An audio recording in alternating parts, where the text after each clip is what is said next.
بسم اللہ الرحمن الرحیم۔ 3 جگہوں پر بیوی کو اکیلے مت چھوڑنا۔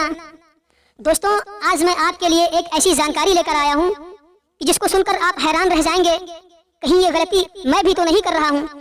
حضرت علی نے 3 ایسی جگہ پر فرمایا کہ جہاں پر اپنی بیوی کو اکیلے بھول کر بھی مت چھوڑنا۔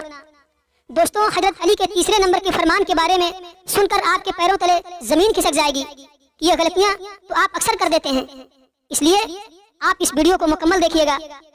اگر کوئی شخص ان 3 جگہوں پر اپنی بیوی کو اکیلا چھوڑ دیتا ہے تو وہ بعد میں بہت زیادہ افسوس کرتا ہے، اور دوستوں یہ انسان کی زندگی کا ایک ایسا پچھتاوا ہے جس کی شکایت وہ کسی سے کر بھی نہیں پاتا ہے، اور اندر ہی اندر وہ گھوٹ کر اپنی زندگی کو ایک ویران گھر کی طرح کر لیتا ہے، جس گھر میں صدیوں سے کوئی نہ رہتا ہو، اور وہ گھر اندر اور باہر سے خرخر بن جاتا ہے۔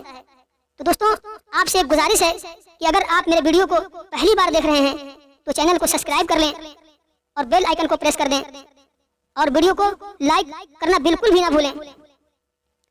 دوستوں، یہ 3 جگہ کون سی ہیں یہ بھی آپ کو اس ویڈیو میں بتائیں گے، اور قرآن کی روشنی میں اپنی بیویوں سے محبت کرنے پر اللہ تعالیٰ کتنا خوش ہوتا ہے یہ بھی ہم آپ کو بتائیں گے۔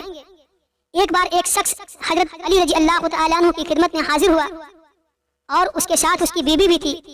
وہ شخص کہنے لگا، اے امیر المؤمنین، یہ میری بیوی ہے اور یہ مجھ سے محبت بالکل بھی نہیں کرتی ہے، یا علی یہ میرا ساتھ ایسا برتاؤ کیوں کرتی ہے؟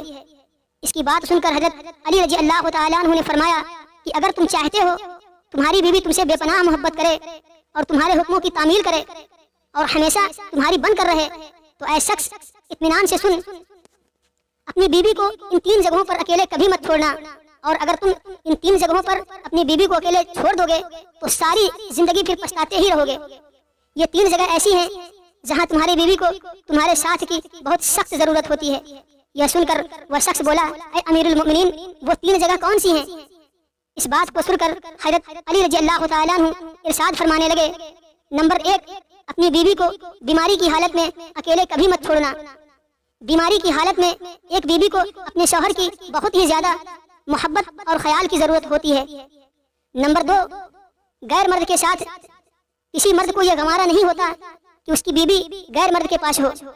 اگر کسی مرد کو بیوی کسی غیر مرد کے پاس ہو تب اس مرد کو چاہیے کہ اپنی بیوی کو غیر مرد سے بچائے، کیونکہ ایک حدیث کا مفہوم ہے کہ رسول اللہ صلی اللہ تعالی علیہ وسلم نے ارشاد فرمایا، جب ایک عورت غیر مرد کے پاس ہوتی ہے تو ان دونوں کے بیچ میں جو تیسرا شخص ہوتا ہے وہ شیطان ہوتا ہے۔ شیطان انسان کے پیچھے اس لیے پڑا رہتا ہے کہ اس سے کوئی نہ کوئی غلط کام کروا دے، اس لیے مرد کو چاہیے کہ اپنی بیوی کو سب سے پہلے پردے کا حکم دے۔ نمبر 3، عزت بڑھانے میں دیری نہ کرے۔ ایک عورت کو اپنے مرد سے ہمیشہ عزت اور پیار ہی چاہیے ہوتا ہے۔ اگر یہ 3 چیزیں ایک عورت کو اپنے شوہر سے ملتی رہے تو وہ ہمیشہ اپنے شوہر سے خوش رہے گی۔ بعض مردوں میں یہ برائیاں ہوتی ہیں کہ وہ لوگوں اور اپنے گھر والوں کے سامنے اپنی بیوی کو ڈانٹتے رہتے ہیں، جس کی وجہ سے اس عورت کے دل میں اپنے شوہر کے لیے عزت نفس کم ہو جاتی ہے، اور اس عورت کے دل میں اپنے شوہر کے لیے نفرت پیدا ہو جاتی ہے۔ لوگوں کے سامنے اپنی بیوی کو ڈانٹنا ایک کمزور مرد کی نشانی ہے۔ جس گھر میں کوئی مرد اپنی عورت کی عزت نہیں کرتا، اس گھر کے دوسرے فرد اس مرد اور عورت کی عزت کرنا چھوڑ دیتے ہیں۔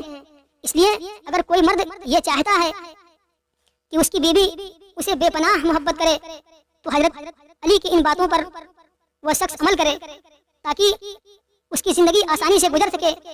اللہ رب العزت نے قرآن میں فرمایا کہ مرد اور عورت ایک دوسرے کے لباس ہوتے ہیں۔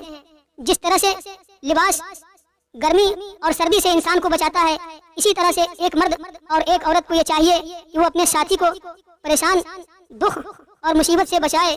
یہ بہت چھوٹی سی اور معمولی باتیں ہیں جس پر ہر شخص عمل کر سکتا ہے۔ اللہ رب العزت سے دعا ہے کہ ہم سب کو آپس میں پیار اور محبت سے رہ کر سنت اور شریعت کے مطابق زندگی کو بسر کرنے کی توفیق عطا فرمائے، آمین۔